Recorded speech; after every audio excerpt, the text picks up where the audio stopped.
ውድ ኢትዮጵያውያን እህት ወንድሞቼ በጣም አመሰግናለሁ። ሩሃ ሜዲካል ካምፓስ ወንጀለኛ ድርጅት ነው ስንል በመረጃና በማስረጃ ነው። 400 ሚሊዮን ዶላር የት እንደገባ አልታወቀም። ክቡር ጠቅላይ ሚኒስትር አብይ አህመድ አሊ ይሄን ጉዳይ በደንብ እከታተለዋለሁ እናየዋለን ባሉት መሰረት የከተማ አስተዳደሩ አላዩም፣ ኮሚቴዎቹ አላዩም፣ የልማት ኮሚቴዎቹም አልመጡም። ምንም አይነት ነገር የለም። ይኸው ከጀርባዬ እንደምትመለከቱት 4 ዓመት በላይ ሆኖታል።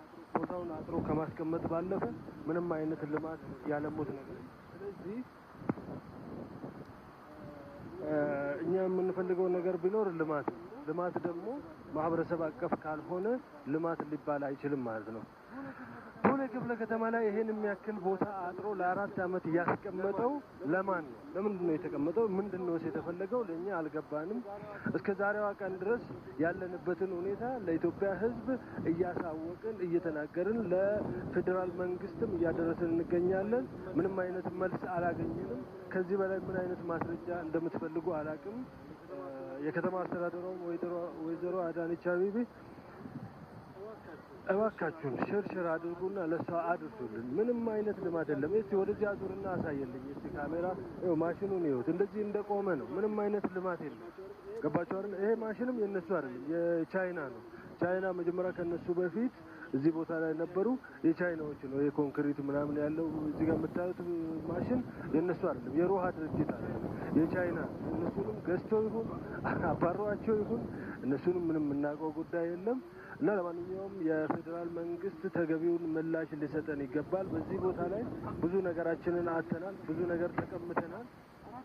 4 ዓመት በሙሉ ሰው ፍትህ ሳያገኝ እዚህ ሚዲያ ላይ ወጥቶ እየጮኸ መቆየቱ በጣም ከባድ ነው። ካልሆነ ግን እኛን ተጠያቂ ለምን አታደርጉም? ስማችን እያጠፋ ነው ብሎ ድርጅቱ ለምን መክሰስ አልቻለም? ወንጀለኛ ስለሆነ ነው ማለት ነው። ወንጀለኛ ስለሆነ መጠየቅ አይችልም። ምክንያቱም ስራውን ስለሚያውቅ ማለት ነው። 4 ዓመት በሙሉ ቦሌ ክፍለ ከተማ ላይ ይህንን የሚያክል ቦታ 70 ሄክታር ቦታ 70 ሄክታር ማለት አንድ ክፍለ ከተማ ማለት ራሱን የቻለ አንድ ክፍለ ከተማ ነው። ይሄን ቦታ ማህበረሰብ አባረው በማይሆን መልኩ አፈናቅለው ይኸው እስከ ዛሬዋ ቀን ድረስ ምንም የሰሩት ነገር የለም። ይኸው እንደምትመለከቱት ጫካ ሆኖ ግራና ቀኙን አዙራ አሳየልኝ።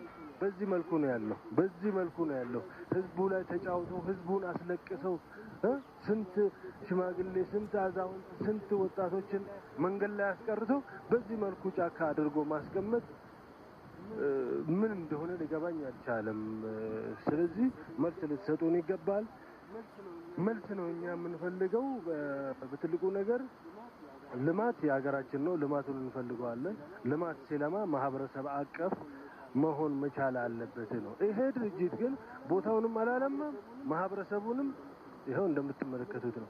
ምንም ነገር ከሁለቱም የለም ማለት ነው። ስለዚህ ኢትዮጵያን ለቆ እንዲጠፋ ብቻ ነው የምፈልገው። ደግሞ እኔ እንደግል ይሄን ስራ አስቆሜያለሁ። አይታችኋል በመረጃ ማሽኖች ምናምን ክሬን ምናምን ትላልቅ ማሽኖች ነበሩ።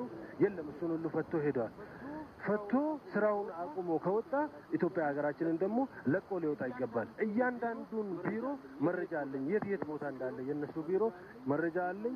ቦታውን ለቆ እንዲወጡልኝ ይፈልጋሉ ከኢትዮጵያ ራሱ